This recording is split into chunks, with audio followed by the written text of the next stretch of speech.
I wasn't listening. That's what she was telling me. Okay, go on. What'd you say? I was like, well, I just want to get this done and over with. I want to see what we can do here. A murdered Huron County woman believed the court's decision not to grant her a protective order likely cost her her life. Pretty much, yeah. I figured that she was getting her last whatever. Last breath. Yeah. This is the story of Alec Blair, a manipulative, obsessive husband who saw his wife not as a partner, but as property. A man whose love turned into possession, and when he couldn't control her, he made a devastating decision, one that would end in blood, betrayal, and heartbreak. This is also the story of Gabrielle Clevenger, a vibrant 22-year-old with dreams bigger than the small Ohio town she lived in. Known as Gabe to friends and family, she was full of life, laughter, and love. She worked hard, cared deeply, and brought joy to everyone around her. But behind her warm smile was a woman fighting a silent battle, one that would tragically end on a cold February morning in 2020. For months, Gabe endured emotional torment behind closed doors. After just 5 months of marriage, she made the brave choice to leave her abusive husband and start over. But freedom wouldn't come easily. Alec Blair wasn't willing to let her go. On February 10th, 2020, Gabe vanished. She was last seen getting into Alec's car, and she never came back. What followed was a chilling unraveling of secrets, ignored red flags, and a justice system that failed to protect her when she needed it most. So what really happened that day? And how did a woman who begged for protection end up murdered, just 6 days after being denied a restraining order? The answers lie in a story soaked in red flags and stained with blood. Hi, did someone call for us tonight? Yes, me. You did? Okay. Do you want to come outside or me come in? You can come in 'cause my dog was trying to get out. What's going on tonight? Well, me and my husband are planning on getting divorced. Okay. And he moved out. And we've been trying to be civil and stuff, and he dropped me off, and he just kept like lingering around, and I just don't really want him sitting here and stuff. And he got all mad and like freaked out and slammed all my stuff down, slammed my lamp down, and smashed it and broke my table. Okay. On the surface, Gabe and Alec Blair look like your typical small-town couple. They met while working at Walmart, started dating in 2016, and by 2019, they were married. But what people saw on social media, the smiles, the couple selfies, the cheerful posts, was a carefully curated mask. Behind the scenes, Gabe was walking on eggshells. Almost immediately after they tied the knot, the man Gabe had once described as sweet began to unravel. Friends say Alec grew possessive and volatile.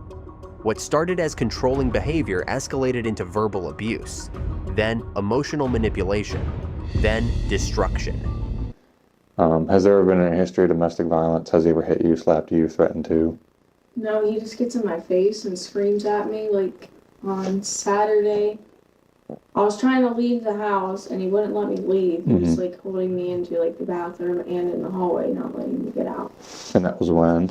Saturday, and he was like screaming my face, calling me a stupid bitch and everything. Why wasn't he letting you leave? Resurrection Fair. Because he wanted to talk about us getting back together and I don't want to. Gabe tried to make it work. She tried to be civil, but the abuse kept escalating.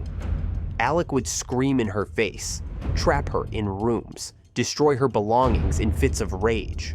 There were reports of him dumping alcohol and urine on her clothes. He wasn't just angry, he was erasing her piece by piece. By January 2020, just 5 months into the marriage, Gabe had had enough. She moved out and filed for an annulment. She found safety in the home of Lisa Davis, a woman who had survived her own abusive relationship and recognized the fear in Gabe's eyes. It should have been a new beginning, but Alec wasn't letting go. He began calling, texting, harassing her on Facebook, sometimes sending dozens of messages a day. And when Gabe started forming a close bond with Lisa's son, CJ, Alec's obsession turned vindictive. He lashed out, he stalked. He even sent explicit photos of Gabe to her new partner, hoping to humiliate her. Gabe said that Alex showed up at my house, and there was a huge argument that went on between them, and CJ hadn't heard from her since. And from what CJ understood is that Gabriella left with Alex. Still, Gabe tried to do things the right way. She documented everything. She went to court. On January 22nd, she filed for a protection order, describing how Alec had cornered her in the bathroom, screamed at her, blocked her from leaving, and wished death upon her in messages. At the hearing, she poured her heart out. She explained the fear, the threats, the destruction. And what did the court say? They said it wasn't enough. The magistrate denied her request, stating that Alec's behavior, though disturbing, didn't meet Ohio's legal definition of domestic violence. Davis says Clevenger came to stay with her 2 months ago. She says her friend feared for her life. She wasn't physically abused, but she was being mentally abused. She said that she felt like she was a prisoner in her home. She says that's why Clevenger wanted out of her marriage, and why last month she went to the Richland County Courthouse looking for a protection order. In her petition, she wrote Blair harassed her, broke her things, screamed in her face, and sent her threats. The court record contains pages of text messages, the language profane. But a magistrate denied her request and said while Blair admitted sending the messages out of anger, he had not sexually abused or physically injured Clevenger. 6 days later, Gabe was dead. Now the question remained. Would the justice system finally deliver accountability? Or would Alec Blair be remembered as yet another abuser who slipped through the cracks until it was too late? How you doing, man? Good. Sorry to keep you waiting. Oh, you're fine. Officer Turner. Okay. What's your name? Alec. Alec? Yep. This is Deputy Neely. So, here, I brought this for you. Thank you. Strange, isn't it? The smile, the calm demeanor, like a man on vacation, not one whose wife has vanished without a trace. Tell me, what exactly feels so happy about being the prime suspect in her disappearance? We were living in Trailer Park. Okay. Out in, it's a Greenwich address. Okay. But it's not really Greenwich. It's like 5 minutes from the Crestview schools. Clayburg Road Trailer Park? Yeah, Clayburg Road, Okay. yeah. Yeah, we were living there we started in one trailer and then moved into another trailer that was bigger for us. Okay. And then how long did you stay there? I was there at the newer trailer we got till about beginning of January. Okay. Because she was telling me that, she wasn't happy because a lot of stuff had to do with me, because I would have anger issues from childhood and parents divorced and stressed. I would if my anger, I would punch the wall or maybe throw something. Okay. That would be my type, getting out my anger. Right. But beginning of January, I moved out with my mom. Okay. Over on Taylortown Road. Okay. And I've been living there ever since. Okay. And then where was she living? You said you moved out, so did she stay in the trailer? She was staying in the trailer for a while there that I know of, and then she was trying to get a place out here in Shelby, apartment. And I know she was staying with somebody else. It was a friend at first that turned into, something else. Okay. Now whose friend? Your friend or her friend? It was her friend, yeah. Okay. And then how'd you hear about that, or how'd you learn about that? She was the one that told me, actually, all about that. Okay. What did she say? She was just talking to a guy, or? Well, at first she kind of didn't want to say anything, but I was just kind of talking to her and wanting her to tell me, the truth, just tell me. And she said she was talking at first that I know of, and then basically and then, yeah, that's all I really know. They were talking. They met, it was sometime last year, because her boss, that's her boss's brother. Okay. Yeah. Okay. So, have you ever talked to him or met him, or? I've never met him or talked to him or anything. You never talked to him on the phone or text him? Uh-uh. Okay. Alex paints a polished picture of his relationship with Gabe. Distant, sanitized, incomplete. But beneath the surface lies something far more sinister. What he casually refers to as aggression was, in truth, a relentless pattern of psychological and physical abuse. His rage wasn't just verbal. It shattered walls, destroyed her belongings, and descended into humiliation. He urinated on her things, locked her in rooms, chipped away at her freedom piece by piece. This wasn't a conflict, it was controlled.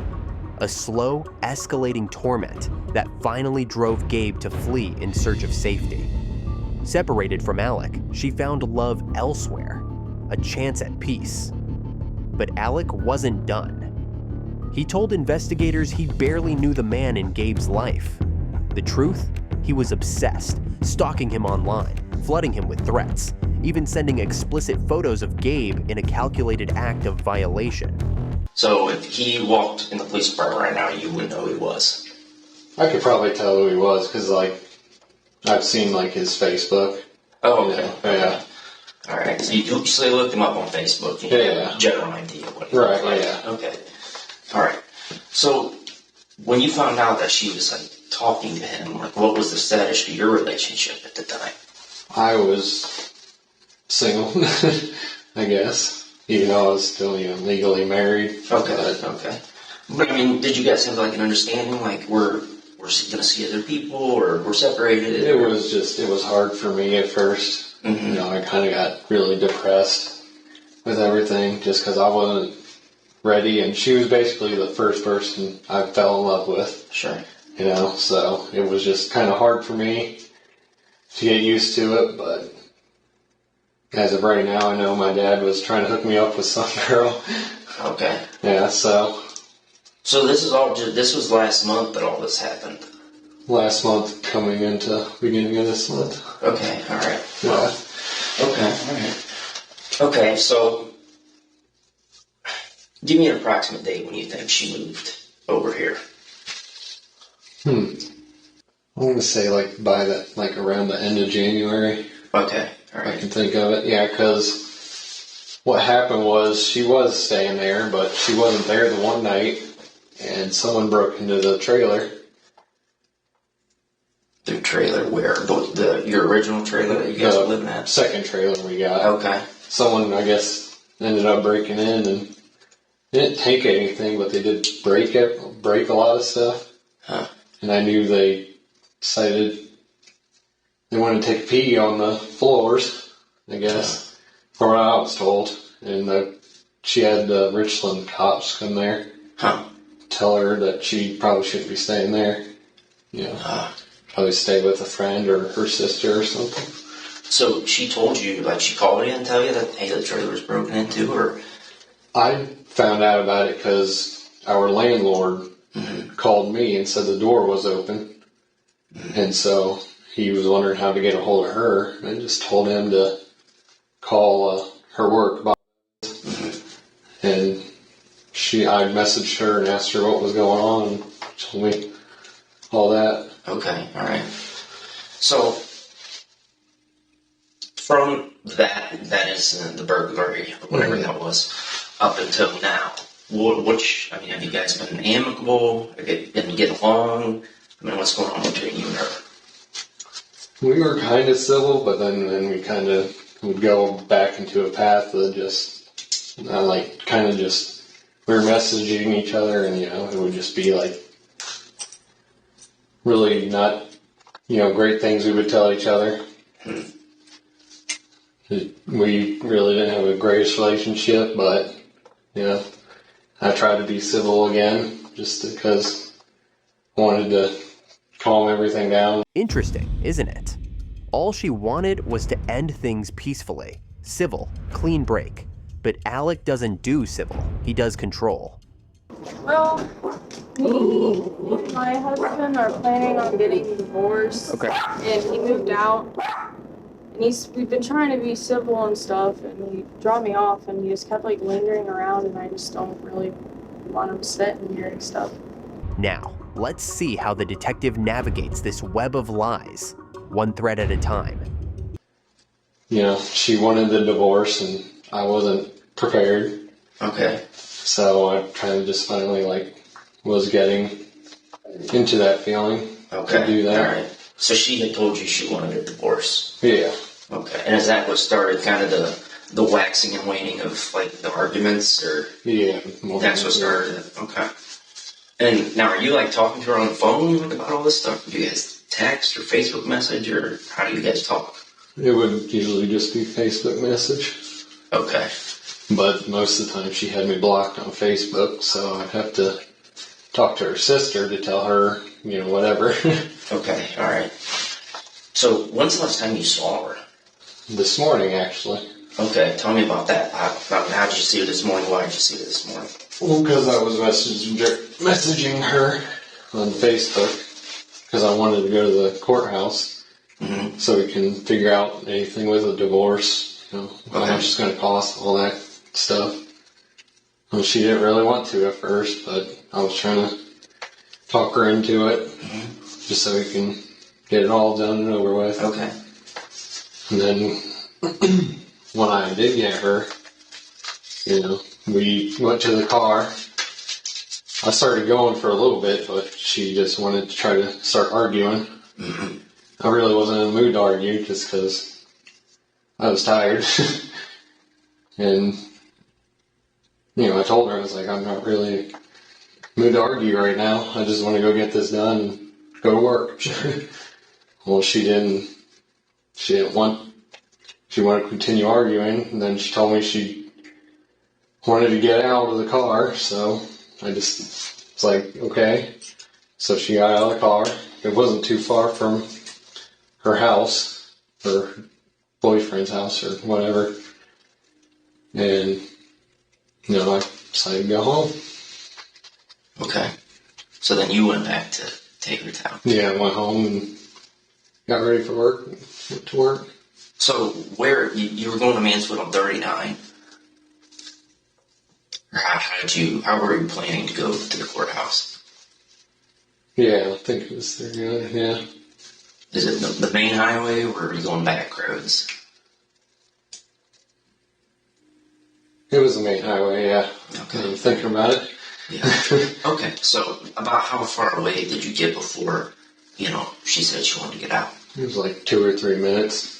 Okay. Before anything. Do you know the area well? Like, where exactly this happened? Like, where she got out? From that area, I really don't know too well. Because I'm not really from Shelby, so I don't know too much. Okay. You know where, so if you're going in 39 to Mansfield, right? Yeah. And then you make a right, and you go to Lexington Spring Mill to go, towards Meyer and stuff. Yeah. Okay. Was it before that? It was, way before that. Way before that. Okay. Yeah. So was it past Mill Irons? We weren't past there. I just picked her up from her house where she was at, and we started going. It wasn't really that long before she told me that. Okay, and where'd you pick her up at? Over on 2nd Street. Okay. And that's where she's staying? Who lives there? I know that, I don't really know. I think it might be CJ's mom and stepdad. Okay. I think. Okay. And I think it might be CJ, but I know he wasn't in Ohio. He's not in Ohio right now. I think that's who's living there. Okay. But how'd you find out where they lived? I made the stupid post on Facebook about her. It was just me just downplaying her. I was just being dumb. Yeah. My anger. And someone messaged me and told me the address of his name. I didn't know who it was that told me. The detective starts circling in. Same questions, asked in different ways. Alex answers, slippery, changing. One moment, he barely remembers. Next, he knows too much. It's not just an interview anymore. It's a slow unraveling. And Alec's story, it's starting to collapse under its own weight. So you were just asking for information about her, or him, or both? Post was really just about her. What would you say? Just trash? Pretty much, yeah. I was just being stupid. It went in my head. I get angry. Okay. And if I want to say something, it gets in my head and I'll just come out with it. Okay. And when was that posted today, or? That was posted a week or two ago. Okay. So you knew, last week or whatever that he lived over here, she was staying with him. Yeah. Okay. All right. So you find that out, then what do you do? I didn't do anything after that. After I found out, I just kind of just blew on by it to try not to worry about it. I think I had to go to work then, right after, so. Okay. All right. So when you picked her up today, right, well, about what time was that? I'm going to say 10:30, maybe 11. Okay.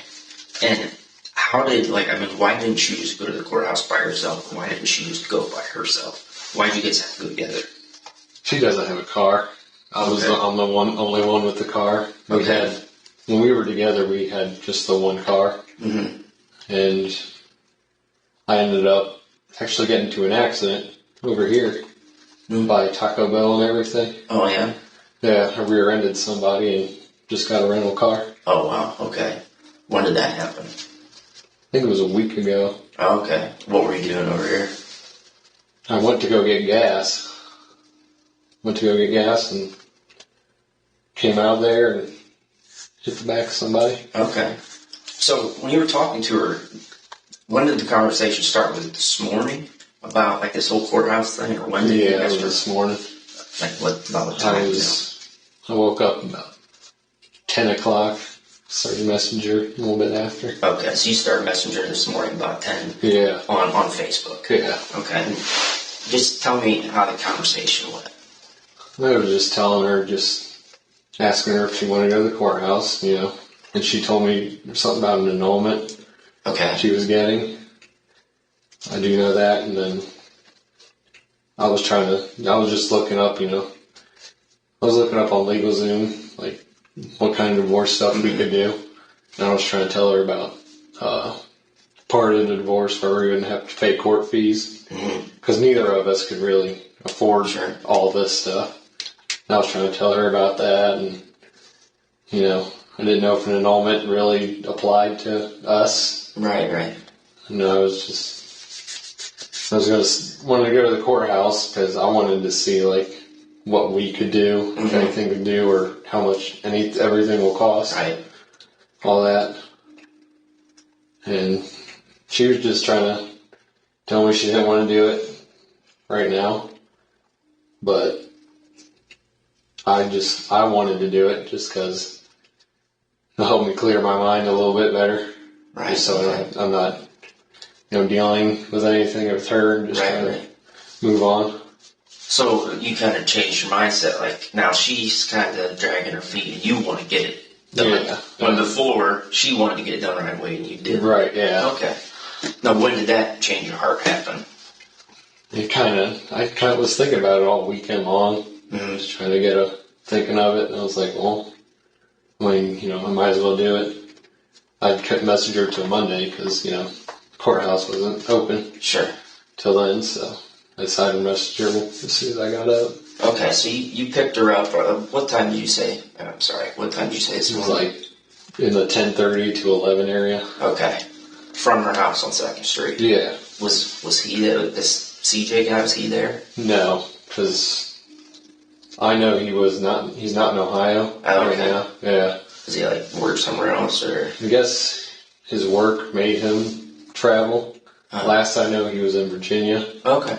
She told me that for some reason. I don't really know why she told me that. So who else was there when you picked her up? I guess there was someone named Lisa there.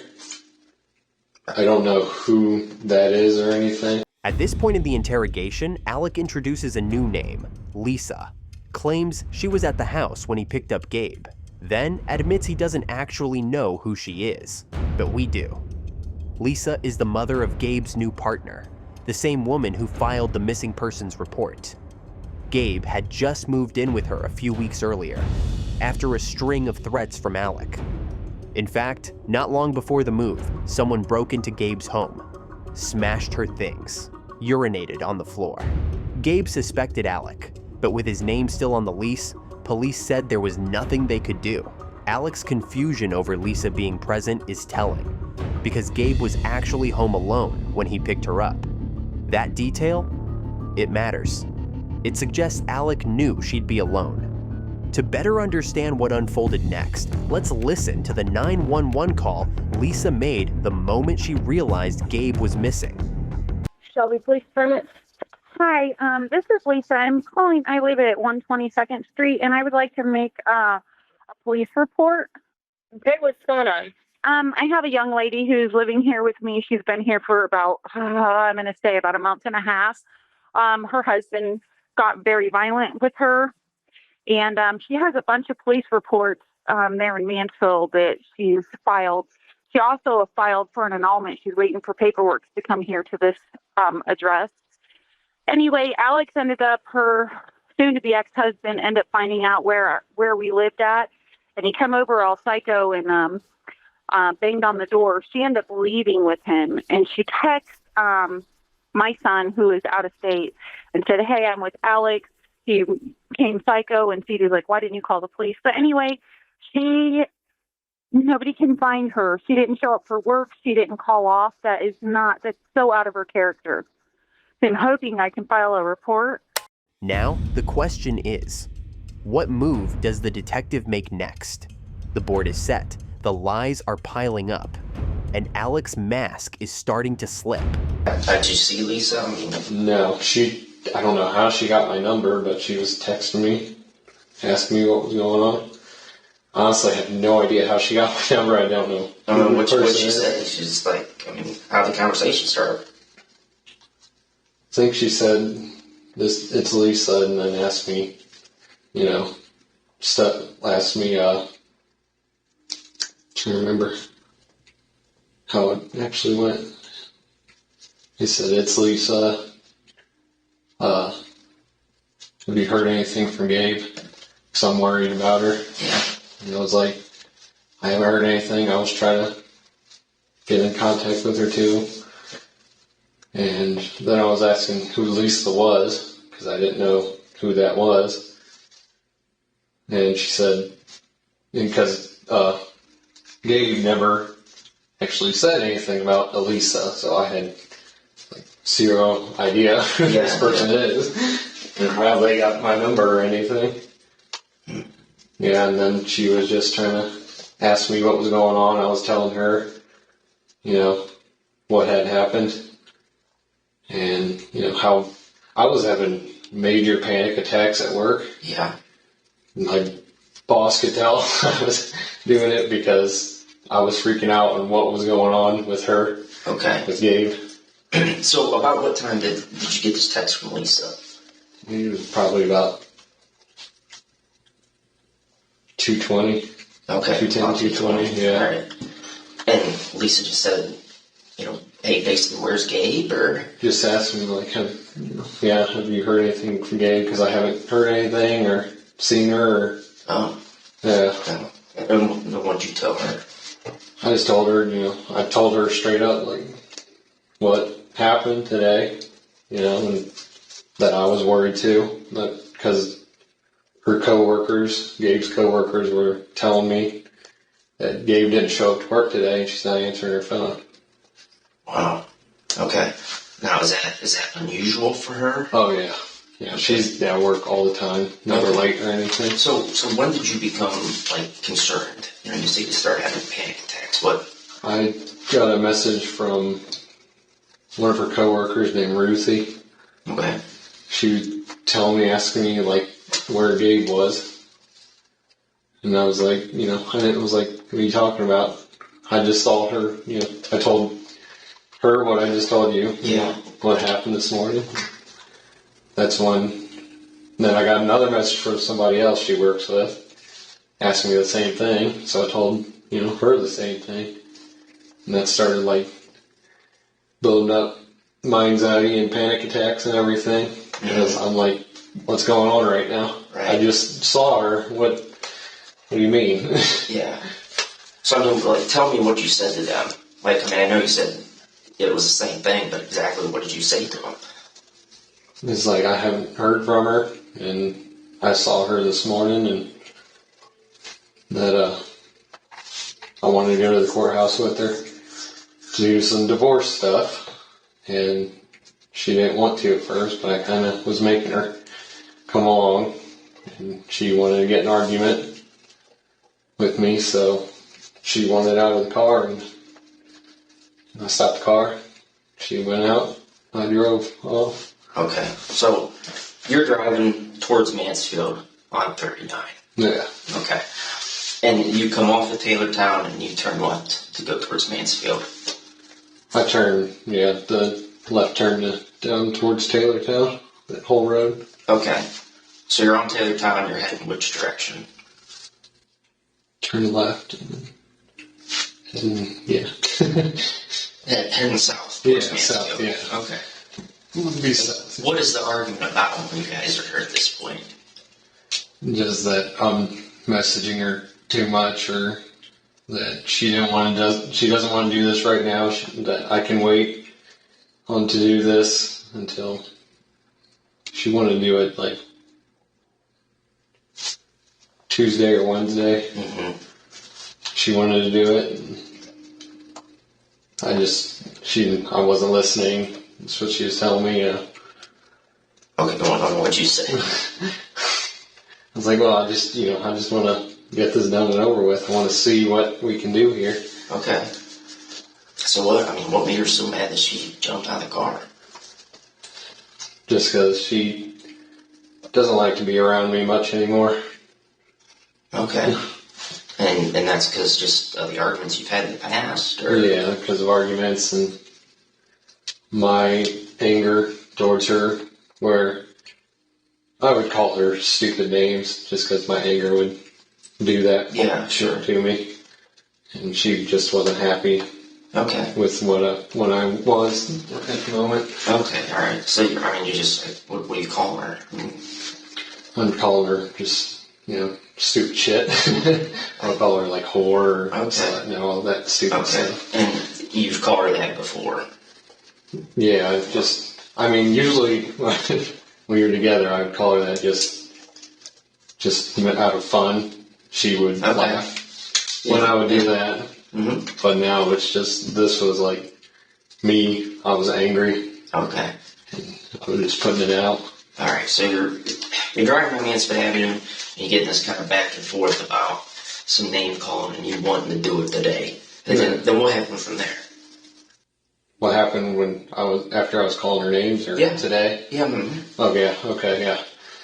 She wanted to get out, so I stopped the car and let her out. Okay. And did you pull to the side of the road, or did she jump from the moving vehicle? I stopped for her on the side of the road. And she got out on the passenger side? Yeah. Okay. And then where'd you go from there? I just went straight back home to my mom's. Okay. And your parents live where? Taylortown. Okay, so did you turn around and come back down 39? Or how'd you get back to your house? I went around towards where BP is. Mm-hmm. In Shelby? Yeah, in Shelby, yeah. Okay. And just continued forward there until I got up to where MTD is. Okay. And take a left right there on Taylortown Road. Okay. So you're going towards Mansfield. You guys get this back and forth, and she wants to get out of the car, and you pull over. And then, how do you get back into Shelby again? Tell me the route you took. How do I get into Shelby? Yeah, after she got out of the car, tell me how you got, you said back to the BP station or wherever. Oh, yeah, just because I went through the BP station. We were in Shelby when I dropped her off. Hold on one second. I don't mean to interrupt you, man. Yeah. We just need some clarification. Yeah. If we can here. So you were on 39, correct? Coming back in is what you told this officer, right? Mansfield Avenue, the main highway, 4 lanes there. I think we were going towards there. Okay. We were in Shelby. We were on 2nd Street there. Okay. When she wanted to get out. And 2nd Street goes down to Main Street, where Rite Aid is, the corner of Main and Mansfield there. Yeah. I think it goes around there. So, did she get out on Main Street? Did she get out on Mansfield Street?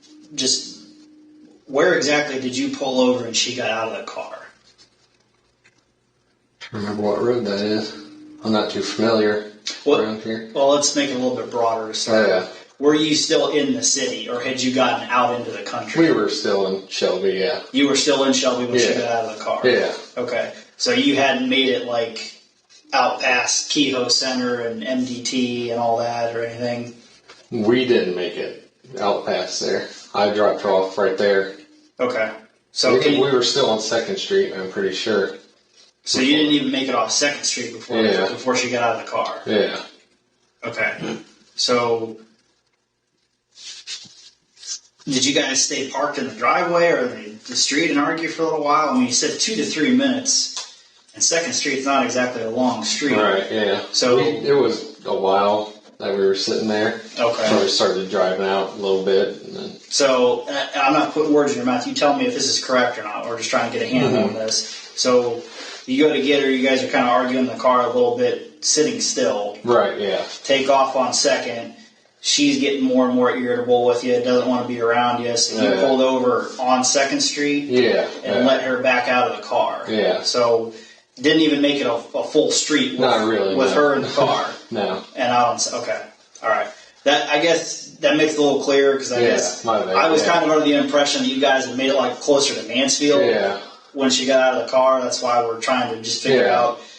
I mean, because we're dealing with obviously the last place anybody was known to have seen her. Right. So that gives us an idea of where to start looking at. Right.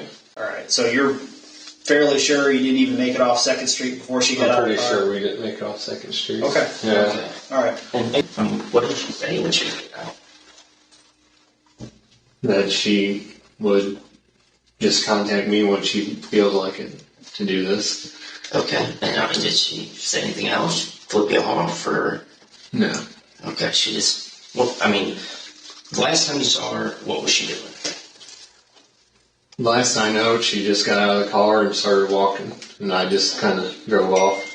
Was she walking like back towards like this place you picked her up at? Yeah, she was walking back towards there. Mm-hmm. Okay, so what was she wearing the last time you saw her? It was a black jacket. I think she had a black shirt on, long sleeve shirt. Okay. Blue jeans. I can't remember what kind of shoes she was wearing. Okay. All right. Up to this point, detectives have let Alec talk, freely, comfortably, digging his own hole. They've given him space to spin his version of events with barely any resistance. But that's about to change. Behind the scenes, police have been quietly building their case. And now, they're ready to strike. The pressure's going up, the lies are catching up, and Alec's about to be confronted with the truth. I mean, you seem like a good guy. You're being cooperative with us here, so we want to shoot you straight to here and put all our cards on the table because obviously we want to find her. Right. All right. I'm just going to break this down real short and simple. All right. One of our officers from the sheriff's office, and I wasn't there when this happened. I'm just going by the information that was given to me. Okay. They apparently got a look inside your car at some point in time doing follow-up for this case for Shelby Police Department, okay? Yeah. And the officer that had a look inside your car saw what he believed was blood and what looked like blood had been cleaned up, okay? Yeah. Now, I'm also told that somebody said something to you about this, and you said a friend of yours had been in the car and had a bad bloody nose, and that's where it came from. Yeah. Is all that accurate? Yeah. Okay. Here's the deal. You need to be honest with us about this, all right? Yeah. Because we can DNA test that blood. Right. We can verify that it's hers and not this friend. Right. Which I don't know who this friend supposedly is. We'll get to that a little later. But we can check that. Mm-hmm. Very easily find out if it's hers or not. Right. Okay. We can also subpoena all your phone records and find out if you have been in contact with this CJ or her or whatever it is you've said to them. Mm-hmm. Okay. I get you guys are going through a bad divorce. Okay? Right. Yeah. People say things that aren't pretty. We've all done it. Mm-hmm. All right. It's no. We don't care about that. Right. All right. We've all been there, whether anyone wants to admit it or not. All right. The point I'm getting at here is all this stuff here. Mm-hmm. If you're lying about it, mm-hmm. it's extremely easy for us to prove that you're lying about it. Right. Because we can test DNA, because we can subpoena phone records mm-hmm. and verify all this. All right. They also did a ping on her cell phone, and it pinged off a cell tower not too far from where you work at. Oh, really? Just as the interrogation was reaching its peak, Alec cornered, the weight of the evidence breaking him. A technical glitch hit. The cameras went down. In that critical moment, Alec confessed.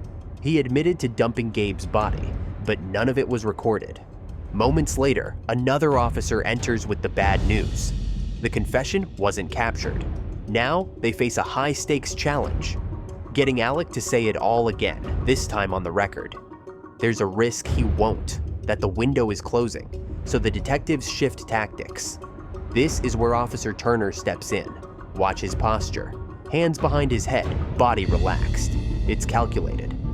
A subtle play to disarm Alec and ease him back into confession. So, you drag her off in the field, you get back in your car, and you sit and you're thinking about it. Then what do you do?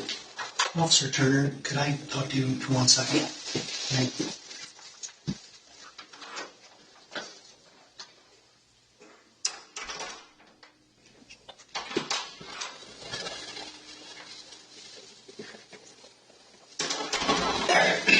So I want to back up because I'm still a little confused about what happened. So you go to her house this morning, mm-hmm. and you pick her up, right, for the purpose of courthouse. Okay, so you pick her up from 2nd Street. You go down 2nd Street. Mm-hmm. What direction do you turn? Take that. I'm going down 2nd Street. Take that left.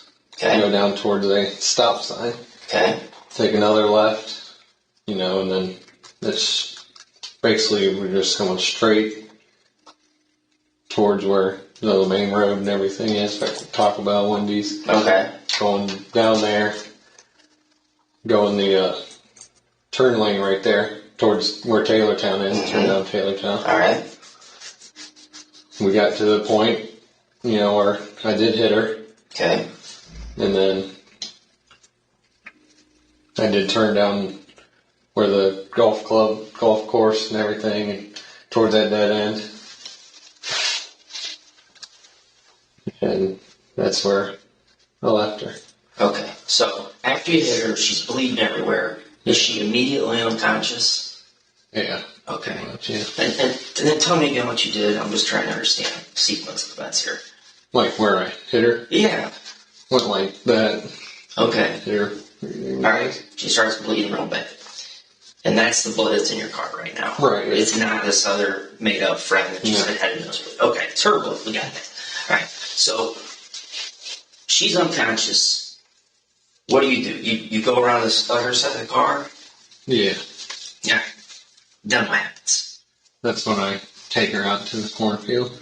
Okay. And then, so she's out in the cornfield. Is she on her stomach? Is she on her back? On her back, like Sunday. Okay, alright. And what do you do, to check for signs of life? Her pulse, and then try to check her breathing. Okay. But she wasn't breathing? It was kind of hard. Okay. Like, it was coming out, but it was... Okay, is that just gurgling? Like blood coming out of her mouth? Gurgling sound? Honestly, don't think there was any gurgling sound now. Okay. And you checked for her pulse where? Right here on her arm. Okay, alright. Okay, so then you kind of go back and you sit in your car. Mm-hmm. What do you do? What happens from there? I'm freaking out to myself. I don't know what, I know what I'm supposed to do, but I'm not doing what I'm supposed to do. So you leave. Yeah. And you leave her there. Yeah. And you go where? I went back to my house and grabbed my stuff for work. Okay. Alright, so then so tell me what you did at that point. You started cleaning up? Yeah, and then trying to clean up. Okay, alright. And you cleaned up at your house? Yeah. Okay. So, the stuff you cleaned up with, you said was water? Yeah. Okay. What was the Lysol there for? I was just trying to, that blood smell from her nose. I was just trying to Sure. get it out. So the stuff you cleaned up the blood with, where's that? Nice, I threw it away. Okay, at your house? Yeah. Okay. So, Alex, we come back here to the main point. I really don't want to, we need to help this girl. And you need to help us. Where did you leave her? Now, I need to know the road and the street because I know you don't. This whole, I'm dumb, I don't know the streets. That's bull. You tell me what road you were on, because we need to go find her right now. Right. It was that, what's that road called with the golf course? Laser. Yeah. Laser goes up to that dead end. Where it curves. Yeah, right, it curves to that dead if you're end. driving north. Yeah. And that's where, that cornfield. Off on the left-hand side? Yeah. Okay. Are we past 96 at this point? Yes, that's between 96 and Bowman. Okay. Alright, so somewhere between the golf course and 96. Or are you on the other side of 96? We're on the other side. Okay. It's a short stretch of laser that runs in between. Okay, so, and it's a dead end down there. Correct. If you're on Bowman here, laser just kind of takes a curve. Laser goes up from 96 here, takes a curve to the right and stops on Bowman right here. And there's a field right there. Okay, alright. And that's accurate, what you just kind of described. That's where the last saw her. So, can we go to that thing again? Just kind of draw me a general map of where this is. Come down Taylor Town here. Mm-hmm.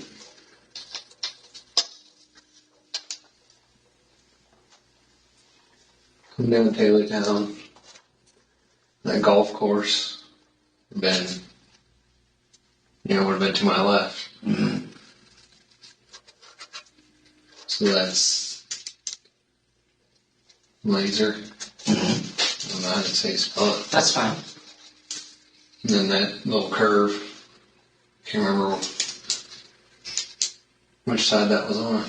Okay. Out there. Where were you at when you hit her and she went unconscious? We were about right here on Taylor Town. So you're on Taylor Town close to laser. Yeah, getting close to it. Alright. So is this after the 96 runs like this? Yeah. Okay, alright. So that's 96 right there. So you come in, you leave your house, you come down, this is before this all happened. You leave your house and you come in to Shelby on 39. Yeah. Alright, you pick her up, 2nd Street's over here. Yeah. You pick her up, you're driving down 39. Why'd you turn down Taylor Town? Because I was going to go down and get my stuff for work just in case. We were going to be late when we were going to the courthouse. Okay. Alright, so you're going to stop at your house? Yeah. Okay. Did you stop at your house? After the fact that I dropped her off. Oh, but not before. Yeah. Okay. We didn't make it all the way down there. Alright, so that's about where you hit her. So then you're driving down the street, you turn left on Laser. Is she unconscious at this point? Yeah. Okay. So then you're going down Laser and you cross 96 and now you're at the dead end of Laser. That's when you go around the passenger side and grab her. Yeah. And you said you pulled it out into the field, right? Right, yeah. Okay. Now, is that, you said some inconsistencies here, so. Yeah. Is that what happened? Yes, that's what happened. Okay. So, give me a brief synopsis from the beginning to right where we are right now. Where is her body? Show me on that map. Be that cornfield. Out in the middle of the cornfield. In that dead end. Right there. Yeah. Okay. draw where her body is. And in the cornfield out here. She would probably be like heading. If I had to guess, it would probably be more towards the end of it. Oh, so you drug her quite a ways. Yeah. Okay. All right. So more like to the other end of this field. Yeah. Okay. So after you drag her out in the cornfield, tell me what you do again. Sorry. Drag her into the cornfield. Check her pulse. And check to see she was breathing.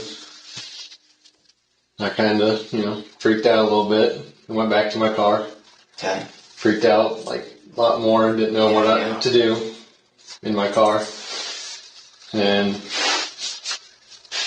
that's when I drove, kind of in the cornfield, came out. So you didn't drag her body from the road. You actually drove your car into the cornfield. A little bit, yeah. It wasn't too far, but... Just enough for you to get back on the road. Yeah. Okay. And then you go, you leave there, and you go back to your house, and that's when you clean. Yeah. Okay. So, the last you saw her, she is in the field. Yeah. And according to you, she's got a pulse, but she's not breathing. It was hard for her to breathe, yeah. Okay. I mean, were you at this point concerned about her well-being at all? I really was, yeah. Okay, all right. So, did you try to give her CPR? I don't know CPR. Okay. Did you try any type of life-saving measures? I wasn't thinking at the time to do anything. And about what time did this happen? This was, like I said, 10:30 to 11. I picked her up. So, I was messenger for a little bit before. So, probably been like close to 12. Okay. Getting into 12, and then we got here. Okay. So, about what time did you dump her body? It was about... I think it was about like 12:30. Okay, alright. And then you went back to your house and you cleaned up for a half hour. Yeah. Okay. And then you left for work. Yeah. You realize, while you're being a little more honest with you, this still doesn't make any sense. Yeah. Okay? You hit her. While it's not a good thing, it's not the end of the world. Right. Okay? It would have been, I don't care if you know CPR or not. Right. I don't care if you have any first aid knowledge whatsoever. Right. You're not out in the no civilization. Right. You're mere minutes from Shelby, Shiloh, places with people that you can take her to get help. Right. You got phones you can call. Right. Yeah. At the very least, if you were that concerned about it, you could have at least called and then drove off after giving them a location. Yeah, I should have done that. I know I should have. Well, here's why I think you didn't. I think she was already dead when you pulled her out of that car and dumped her in the field. And you figured, I don't think anybody was at the house when I picked her up. Nobody probably saw me with her. If I just get rid of her, scrub the car down, there's not going to be enough people or enough information to say, yeah, I was with her this afternoon. You just figured you'd take your chances and hope nobody figured it out. She wasn't dead at all. She wasn't dead at all. But this is at 12:30. Right. And mind you, we're talking over a 12-hour time lapse here now when we're talking. Okay? Today it was rainy. It was cold. Right. It was foggy. So you're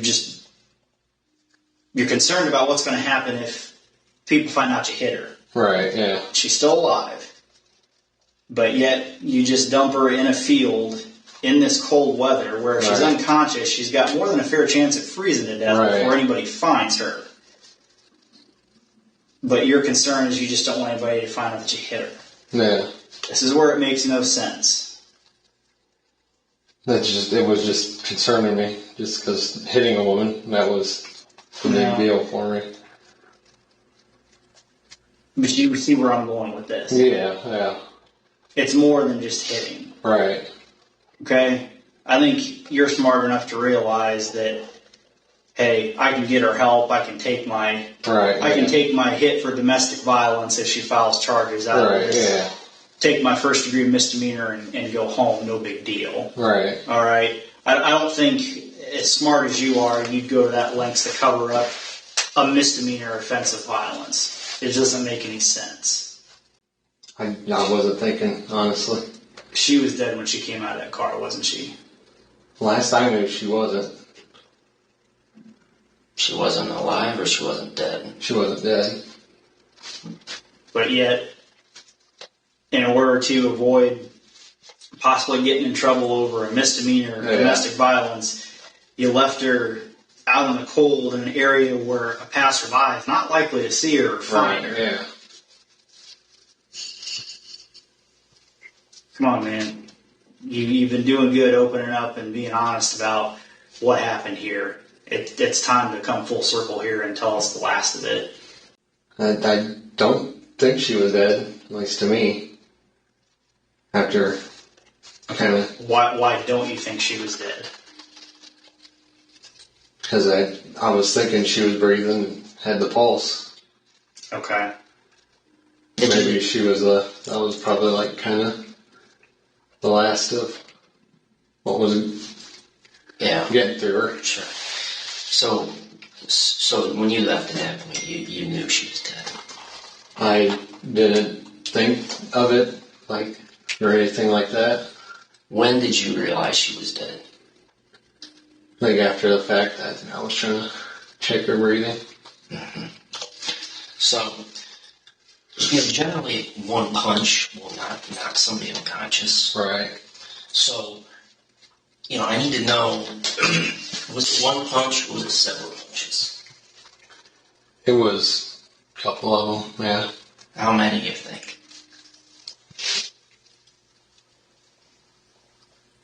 I don't know. I just kept kind of just going.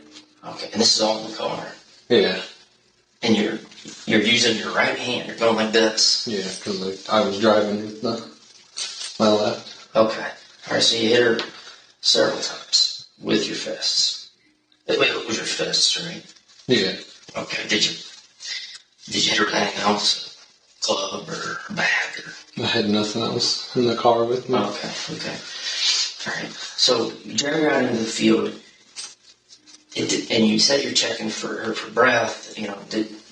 At that point, did you put your hand on her mouth to cover it, to just finish it off? This is done. Come this far.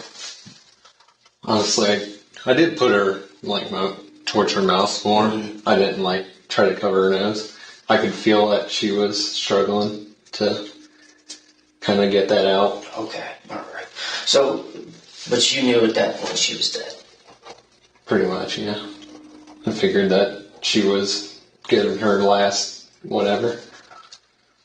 Last breath. Last yeah. Okay. Pump of everything. So, you can be struck multiple times with a fist. Okay, you could get knocked unconscious, but it ain't gonna kill you. So I got to the point where I went something like that. Might have broke her nose enough to stop her from breathing. Did you choke her at all? No. Did you hit her in the throat at all? No. So this is all just here in the face? Yeah, mostly, yeah. Okay. So you get her in the field and you think she's still alive, but you know she's dead. Basically, yeah, she's getting to that point. You knew she was dead? Yeah. Eventually, the officers convinced Alec to take them to the place he said he left Gabe.